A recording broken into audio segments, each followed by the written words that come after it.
భారత రాజ్యాంగ నిర్మాత డాక్టర్ బిఆర్ అంబేద్కర్ 135వ జయంతిని పురస్కరించుకుని ఇంద్రపాలెం ఎస్సీ ఎస్టీ యువజన సంఘం ఆధ్వర్యంలో జయంతి వేడుకలు ఘనంగా నిర్వహించారు. ఈ సందర్భంగా పలువురు ముఖ్య అతిథులు అంబేద్కర్ విగ్రహానికి పూలమాల వేసి ఘనంగా నివాళులర్పించారు. ఈ సందర్భంగా రాయ్ మాట్లాడుతూ బడుగు బలహీన వర్గాల ఆశాజ్యోతి డాక్టర్ బిఆర్ అంబేద్కర్ అని కొనియాడారు. ఈ కార్యక్రమంలో సత్యానందం, బీరప్రసాద్, పంచాయతీ కార్యదర్శి జగజ్జీవన్ రావు, కృపానందం, లీలాకృష్ణ, అనుసూరి ప్రభాకర్, సర్ద నాగహరినాథ్, వాసంశెట్టి రాజేశ్వరరావు, కౌజు నెహ్రూ, పండూరి జయకృష్ణ, పుల్లయ్య, శ్రీనివాస్, టేకుముడి శ్రీనివాస్, ఎస్సీ నాయకులు, బీసీ నాయకులు పాల్గొన్నారు. గ్రామ కమిటీ గ్రామ సెక్రటరీ గారు తరపున ఒక మెమోంటోని అందజేయాల్సిందిగా కోరుచున్నాం.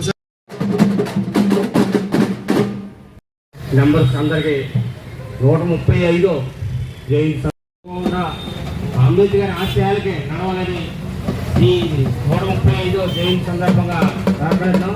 ప్రతి ఇంటిలో కానీ మన వెనకబడి తరగతులు కానీ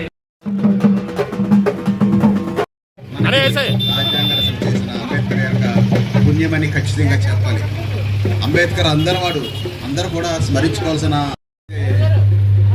ఈ 1891 ముందు చూసి ఒక గబ్బిల ద్వారా దేవుడు గుళ్ళకి గబ్బిల ద్వారా ప్రార్థన చేశాడు. కూర్చుని అంబేద్కర్ డాక్టర్ బిఆర్ అంబేద్కర్ గారి జయంతి ఇంద్రపాలెంలో ఘనంగా జరుగుతుంది. మరి మేము పిలిచిన ఆహ్వానం మన్నించి ఇచ్చేసినటువంటి పెద్దలందరికీ కూడా మా హృదయపూర్వక ధన్యవాదాలు తెలియజేసుకుంటూ ఎస్సీ ఎస్టీ ఆధ్వర్యంలో ప్రతి సంవత్సరం ఘనంగా జరుగుతుంది.